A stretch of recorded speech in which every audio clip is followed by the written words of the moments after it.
الحمد لله رب العالمين والآكبة للمتقين ولا عدوان إلا على الظالمين والصلاة والسلام على رسولنا محمد وعلى آله وصحبه أجمعين. قال الله تبارك وتعالى في القرآن الكريم بعد أعوذ بالله من الشيطان الرجيم بسم الله الرحمن الرحيم وقال الملك إني أرى 7 بقرات سمان يأكلون 7 عجاف صدق الله العظيم. Falënderimi dhe lavdrimi takon Allahu xhaleshanuhu, atë e falenderojmë, prej tij falë dhe ndihmë kërkojmë.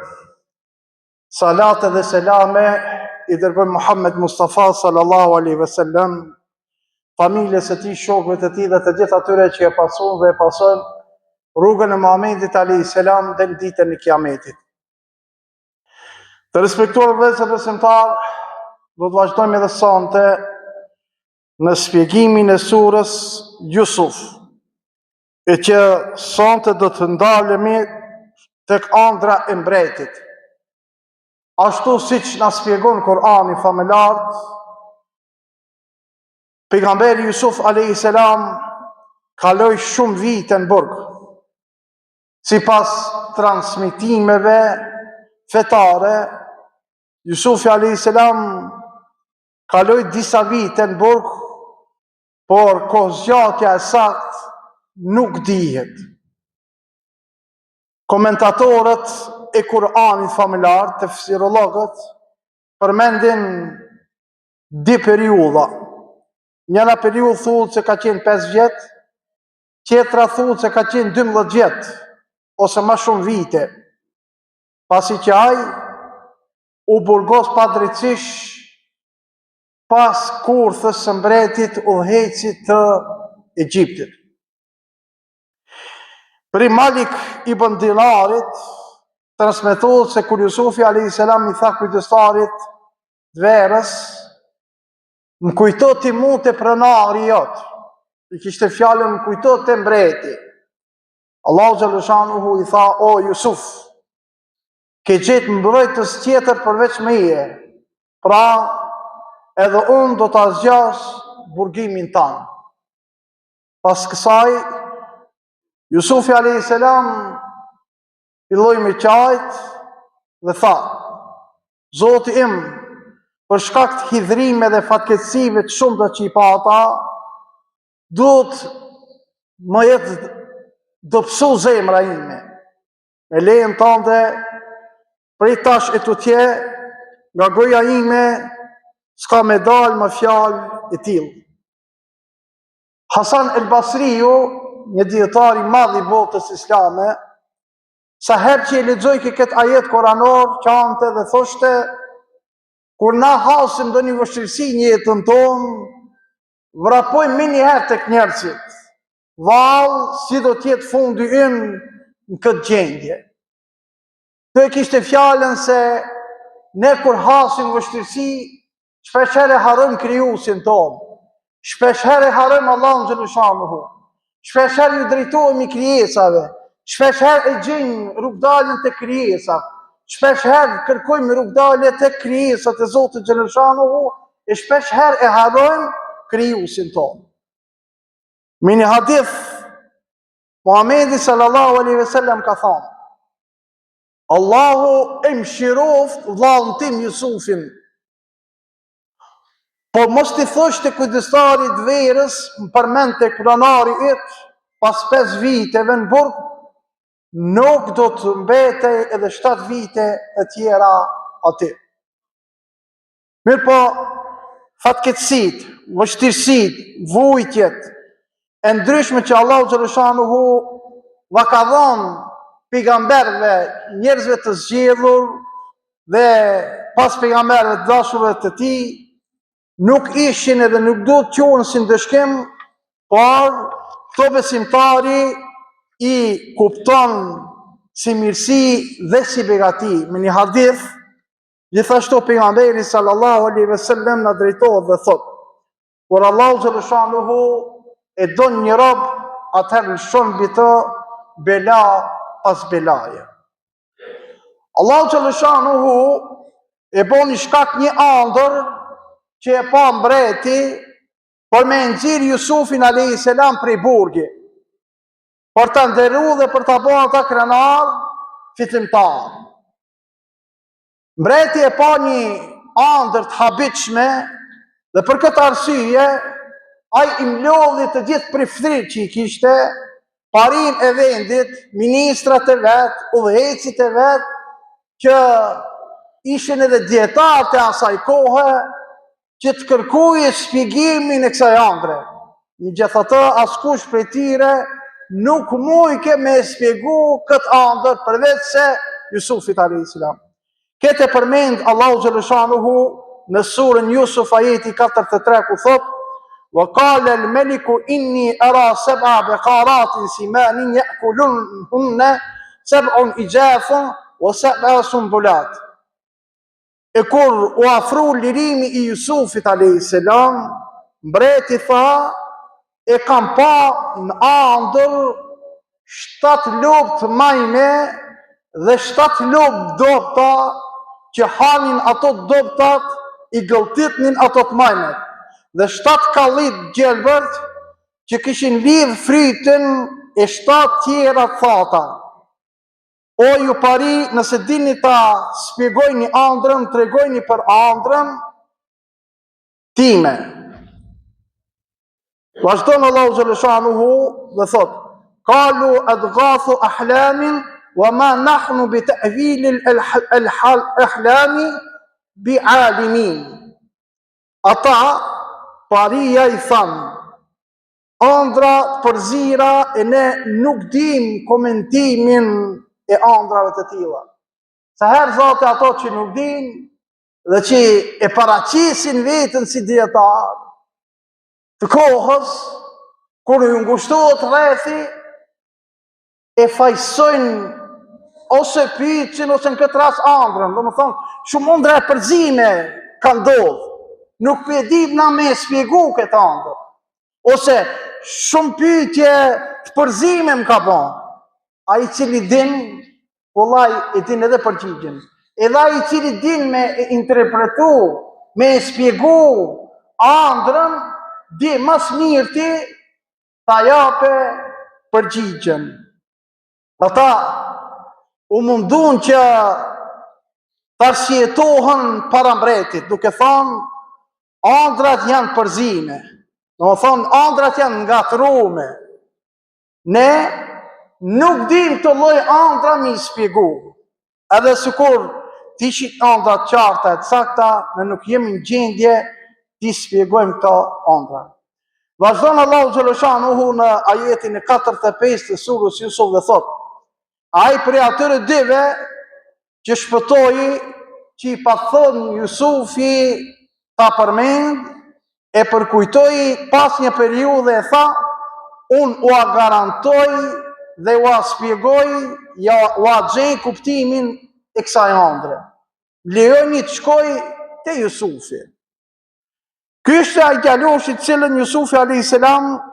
e kishte porosit për me kujtu të mbreti, por që kishte harru. Por ai dëgjoi për ëndrën e mbretit, edhe pse kishte kalu një kohë shumë e gjatë, u kujtu dhe i ran men Jusufi dhe tha: unë kam ju kallëzu juve kuptimin e saj, për mas pari më lejoni që të shkoj deri në burg te Jusufi. Vazhdon Allahu xhaleshanuhu në surën Yusuf ajeti 46 dhe thot: e dërgun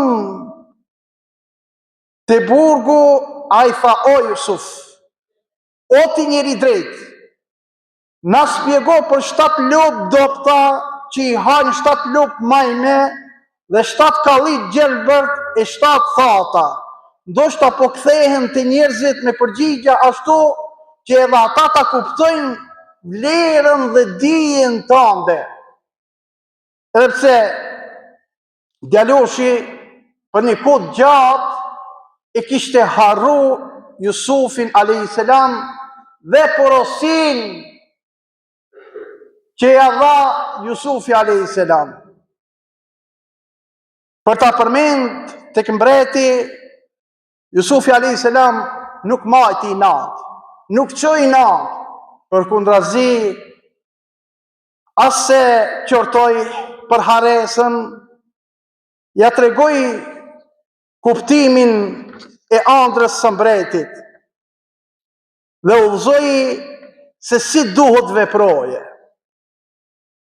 Këtë shpjegon pastaj ajeti i 47 i surës Jusuf, ku thot, ai tha, Jusufi alayhis salam tha, mbillni 7 vjet vazhdimisht, e çka keni kohë, lëreni në kalli përveç një pakice nga e cila do të hajni. Do më thanë, për 7 vjet rresht keni për me pat shit bollshëm. Kështu ai shpjegoi se qetë në ëndër simbolizon vitet, sepse qetë punojnë tokën, nga e cila njerëzit nxjerrin bereqetin e të lashtat. Pastaj udhëzoi se si duhet punojnë gjatë këtyre viteve të begatshme me prodhimin e madh. Përsëri Allahu xhaleshanuhu në ajetin e 48 të surës Jusuf thot, ai tha, pastaj do të vinë 7 vjet vështira me skamje që do të hanë atë që i kanë rujt për to, përveç një pakice nga ajo që do të haruni në depo për farë. Prodhimin e 7 viteve shtjenin magazin duke i lanë ata në kalli që të rezistoj e të ruhet për një kohë gjatë. Në këtë mënyrë, ai do të jetë ma i mbrojtur nga faktorët që e prishin. Nga kjo sasi përdorni vetëm një pjesë vogël për ushqimin tuaj, e cili ushqim do të jetë për juve i domosdoshëm. Mos e teprojni me ta, sepse do t'ju nevojitet në periudhën e krizës për 7 vitet, kur do të jetë fatësira, e cila do të paraqitet tek vendlindja juve, tek vendbanimi juve. Vazhdon Allahu xhaleshanuhu dhe e shpjegon pjesën tjetër në ajetin e 49 të surës Jusuf, ku thot, mandej pas asaj vjen një vit i begatshëm, në cilën njerëzve u bie shi dhe në cilën do të kenë dvjella vit i begatshëm përgjithësi. Në ëndër, kjo simbolizon nga lopët e dobta, të cilët i hanin lopët të shëndosha. Kështu gjatë viteve të skamjes, do të konsumoheshin ato që ishin mbledh e rujt në vitet e begatisë. Kallit e tharë simbolizonin fatësiren dhe prodhimin e pak në 7 vitet e vështira. Gjatë këtyre viteve, edhe pse njerëzit do të mbillnin, nuk kishin për me morë prodhim. Për këtë arsye, ai tha, kur do t'i harxojni ato që i keni rujt, përveç një sasi e të vogël që asaj që do të haruni. Më tej, pas 7 viteve krizë, do të vinte një vit i begatshëm me shira të bollshëm e të begatë.